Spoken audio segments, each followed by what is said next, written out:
going to be listening to Mr. Mokupa, Minister of Electricity and stuff like that. So media briefing. To be honest with you, it looks like it's not good news. And if you ask me, I'm very angry. I'm frustrated. I'm asking myself, what is it that makes us not to be able to defeat this thing? We are not fighting any enemy using bombs, using guns, using all these things, but we've got an enemy that is load shedding, but we seem not to be able to defeat them. It's not gun based, it's not bullets based, it's not bombs based, but it's a battle, it's a war of load shedding, but we seem not to be able to overcome it. And it frustrates me. It makes me to ask myself, is there anything impossible, with us as South Africans? It seems like these days everything is impossible. It's not possible. Every time you see something about anything, it sounds like it's impossible. You've got people in the soldiers thing there, military soldiers going there. Some of people getting killed and stuff like that, and people come and explain, and somebody comes, the other president comes and says, yeah, this president was pretending as if like he was doing peace, whatever, right? And you're asking myself, is South Africa turning into an impossible country that has people of impossibilities, not possibilities? Because it seems like we are failing each and every, especially when it comes to important things. Very important things, things that we should be proud doing, which seem like to be failing every time. Anyway, let's just take a listen now. I'm going to take him from where, I don't know, because he speaks about, the other part from the beginning of the video speaks about the tariffs, and they are given a tariff. 12% or whatever it is. Why? Why are they given these tariffs without electricity? It's funny, because they get the tariff, then they decide to put load shedding. And remember that this tariff, it's not what they have asked for. And then they come and bring back the load shedding. I know their explanation will be greedy, all these things, systems, what.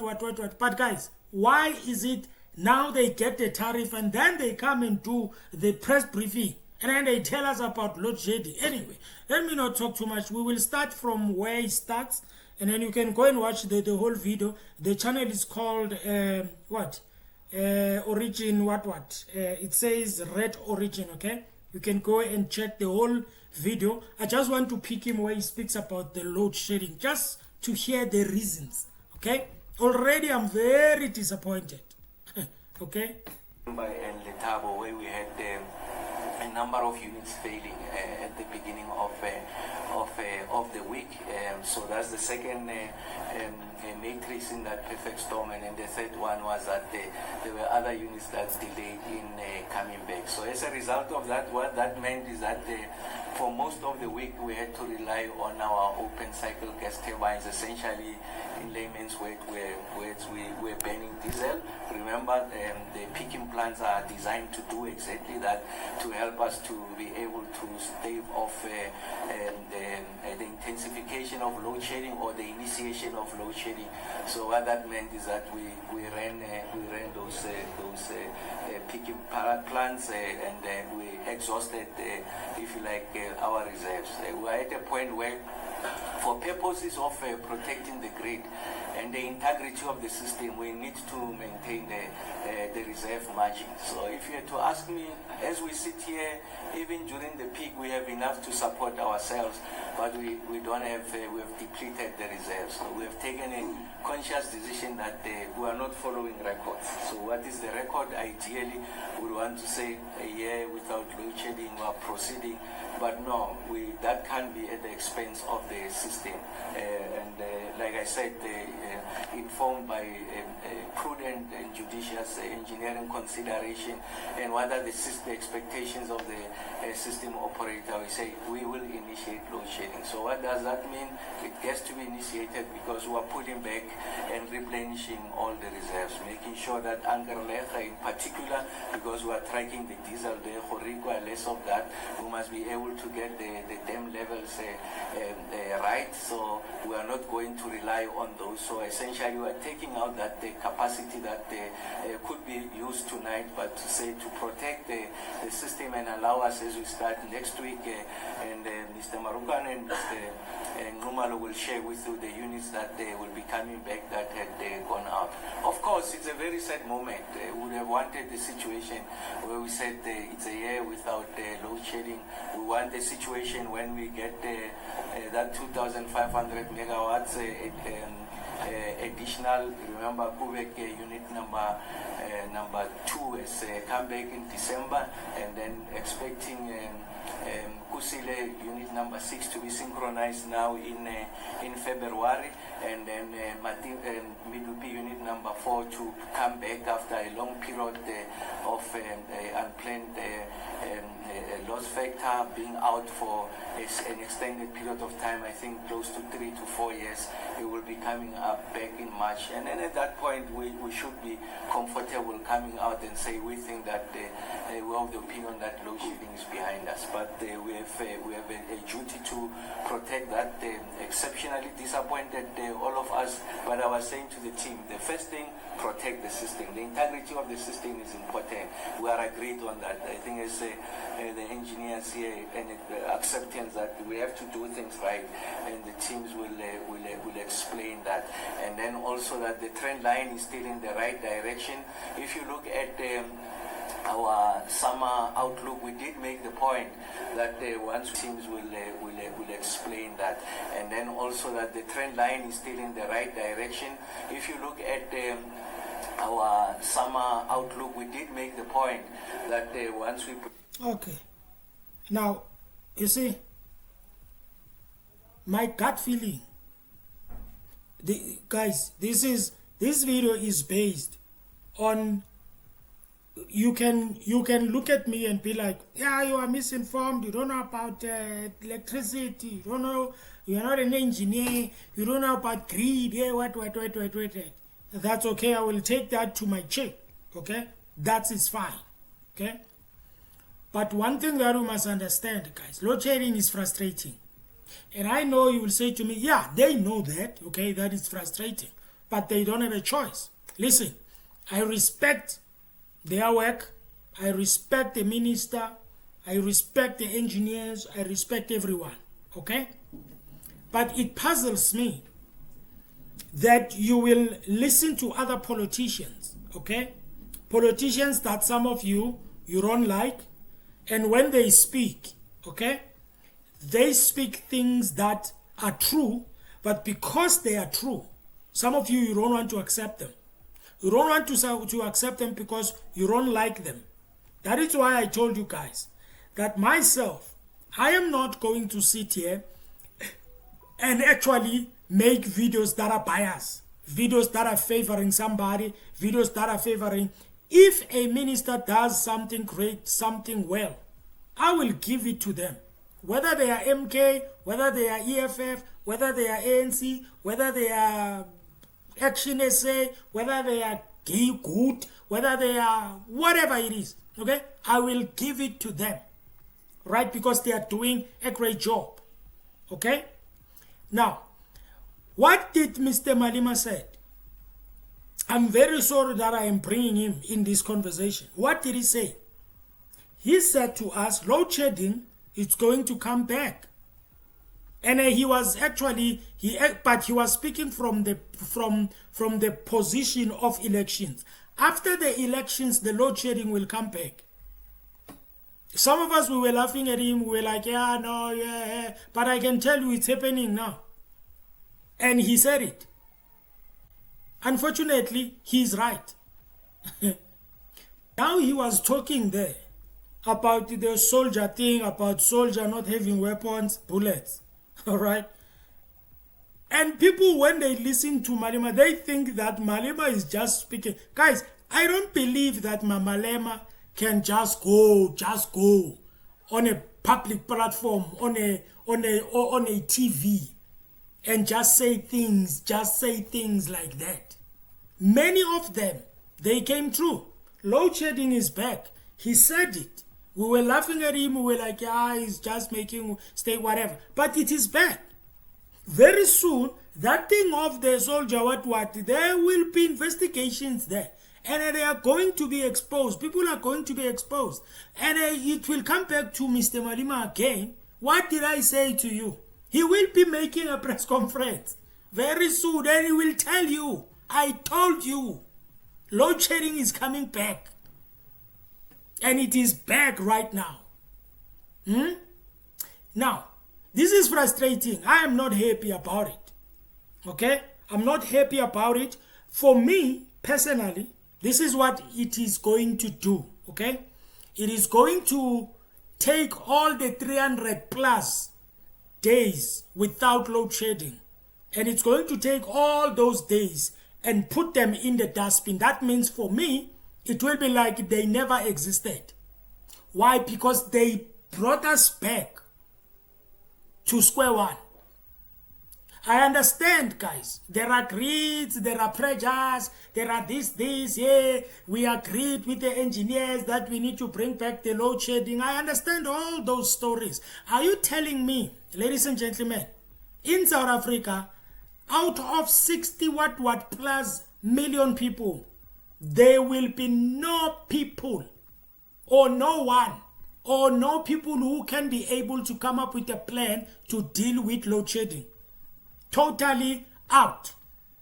Using his words, using the minister's words, putting load shedding behind us. There is no one out there. Well, when we look in the past, previous administrations, when Mr. Molefe was there, we all know what happened. We all know what happened. We don't know what he did. He actually explained sometime what they did. Unfortunately, it seems like people, they are ignoring. Guys, how do you have such... I'm sorry, guys, that I'm bringing Mr. Molefe because he's going through courts and stuff like that, you know. But I will bring him, okay? How is it that you've got somebody who comes in the... What? He was a CEO, right? I think so. CEO. And he comes and deals with load shedding for whatever days it was. All right? And then this person is taken out and nobody goes to him and asks him, why, how did you do it? Come, my guy. Oh, please give us what you did. Oh, by the way, it seems like we choose who we go to, right? It seems like we choose who we can ask for help, right? Because he's a Zuma guy, right? I'll rather, the country, it rather suffer. We rather suffer, we rather actually complain every time, we rather go through what we're going through, but we are not going to ask that Zuma guy. Ladies and gentlemen, I am speaking from a frustration position. This is frustrating. This is bad. For me, guys, I am sorry. In certain things in South Africa, especially important things, it seems like we are failing. We are not winning the war. Like I said in the beginning of the video, we are facing wars that are not the wars of soldiers. No, it is the war about load shedding. A war of water. We are not winning. We are not defeating. We are not making things possible. It seems like everything is impossible. No, you don't get any confidence. As I was listening to the ministers, okay, in the I think it was, okay, in the ANC, all right, from the when they will call them in the press conferences after their meetings and everything, and you will listen to them, the confidence, and I will listen to them and I will be like, nah, man.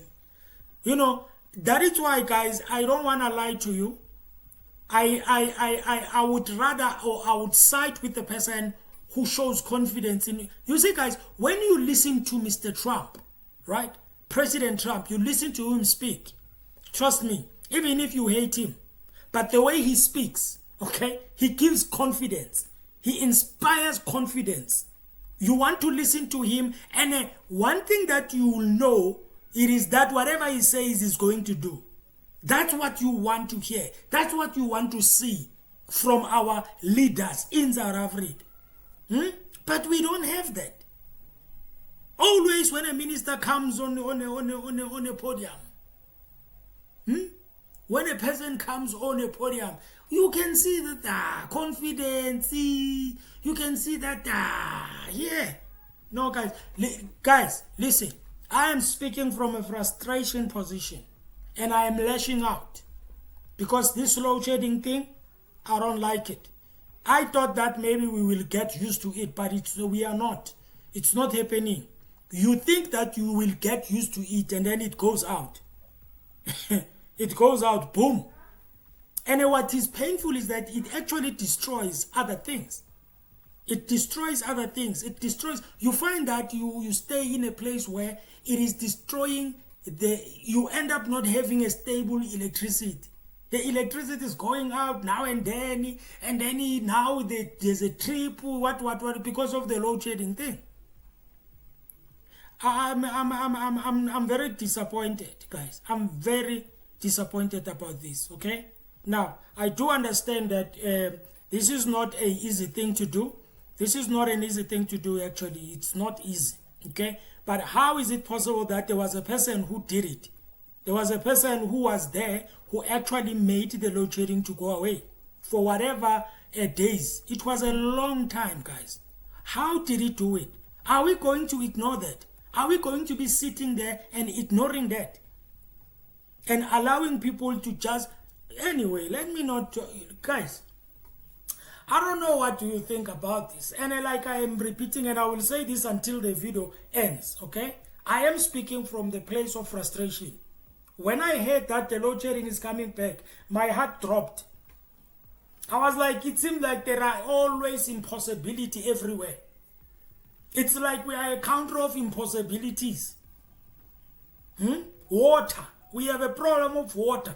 No one is solving it. No one. People come on briefing, they brief us, they tell us they are doing this. When you get home, you find like, I don't understand what's going on. It seems like we will never... Guys, it seems like we just have to accept. All you have to do as a human being or as a person in South Africa, try to do your business if you are in business. Try to go to work or find a job and work. And work very hard so that you can make money, so that you can stay wherever you want to stay, and then you grow in that place, and then you can start other businesses and have your own money, and you just live, and then until you pass. Okay? Because it seems like, guys, I really don't know what is going on. Now, there is this thing now, this thing of panels, of solar panels. People, they put their solar panels everywhere. And I know it's only rich people who actually put these panels. Okay? But now, they put their panels, and then the ESCOM, they come and say, all those people, I'm just paraphrasing and I'm just speaking from my mind. Those people who put their panels, now you need to go, and I don't know, they say that you need to go and register. What? Ladies and gentlemen, and it's funny because this thing of load shedding, it is announced after the tariff. Okay? After the tariff that was 12%, which was not what they wanted. Okay? It is very funny. It is just immediately after that. And then they come with the load shedding. Let me tell you something, guys. If you think that when they ask for tariffs and they don't get it, and you think that they will be happy, They will give them what they didn't ask, and they will be happy. Trust me, they will not be happy. That is why they do these things very quickly, bringing load shedding. You pay more for electricity, but you are not getting it. There was a guy, there was somebody who spoke and said, you are paying for electricity, but you don't have it. You don't have it for 24 hours, but you are paying for it. They want it to go up, but it's not provided. It's only provided for hours. Like I said, for me, those 300 whatever days, my guy, it's done. It's like it took me back from the start. Yo, guys, we need to pray for South Africa. I don't want to lie to you. We need to pray for South Africa. Okay? Anyway, let me not talk too much, okay? Thank you guys for watching. Please like the video, subscribe to the channel. At the end of the day, it's politics, guys, okay? It's politics, and I can say people, they try their best, but it's not happening, okay? But unfortunately, for me, it doesn't give me confidence. When I think about South Africa, when I think about all these departments and everything, it doesn't give me confidence. I was listening and watching Parliament when I was watching the public accounts there in that Cocoa committee. The corruption, it is all over the place. People are eating left, right, top to bottom. Hi guys, come on, man. No, we cannot, man. What type of a country? Like, I don't understand. Like, people who are found in corruption, I believe they should be dealt with. I don't know how they should be dealt with. They should be dealt with in a very harsh way. So that when a person thinks about corruption, they think that what is going to come on them. Because even jail, it's not even enough because they come out very soon. Corruption is killing people, guys. Corruption is robbing people. Corruption is destroying people. And we don't see that. Hi, guys. I'm done here, okay? Or if you want to, you can go and watch the whole thing. It's, as I've said, the channel already. You can go, the link is in the description there. And then you can check it out, okay? Listen, guys. Also, there are clothes, okay, that I'm advertising, right? It could be suits, it could be sneakers, it could be shoes, formal shoes, it could be nice t-shirts, nice shirts, it could be nice trousers, shorts, everything, okay? Whatever that is available, okay? I will put the link in the description. If you want to buy anything, okay, you can go there and check. Maybe there might be something that you like over there, all right? And if you are a person who want opportunities to make money online, okay, maybe you want to make money online, you want to earn some extra money, or you want to do something on the side, maybe when you are sitting at home, you just do that thing, okay? Also, the links, all of them are in the description. You can just click and check them out. And if you've got any question about them, you can just come. It's either you come on WhatsApp, or we can talk, whatever, okay? We can talk, okay? And then we will see. I will see you guys. And thank you for watching. Thank you for listening. You have a fantastic day, ladies and gentlemen. Even though I'm frustrated, but still have to smile. Have a good day, guys. Sharp, sharp.